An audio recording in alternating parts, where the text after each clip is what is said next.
மற்றும் red giant movies தயாரிப்பில் பிரம்மாண்ட இயக்குனர் சங்கர் இயக்கத்தில் உலகநாயகன் கமல்ஹாசன் நடித்த இந்தியன் 2 உங்கள் அபிமான திரையரங்குகளில்.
MyV3 ஆட் செயலி நிறுவன உரிமையாளர் சக்தி ஆனந்தனின் ஜாமீன் மனுவை தள்ளுபடி செய்து சென்னை நிதி நிறுவன மோசடி வழக்குகளை விசாரிக்கும் சிறப்பு நீதிமன்றம் உத்தரவு பிறப்பித்திருக்கிறது. இது பற்றிய கூடுதல் விவரங்களை செய்தியாளர் சுரேஷ் வழங்கிட கேட்கலாம். சுரேஷ் வணக்கம்.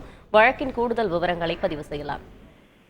வணக்கம். MyV3 ஆட் செயலியில் வீடியோ பார்த்தால் ₹5 முதல் ₹1500 வரை பணம் கிடைக்கும் என்று கூறி வாடிக்கையாளர்களிடம் மோசடி செய்ததாக கோவை சைபர் கிரைம் போலீசில் புகார் அளிக்கப்பட்டிருந்தது.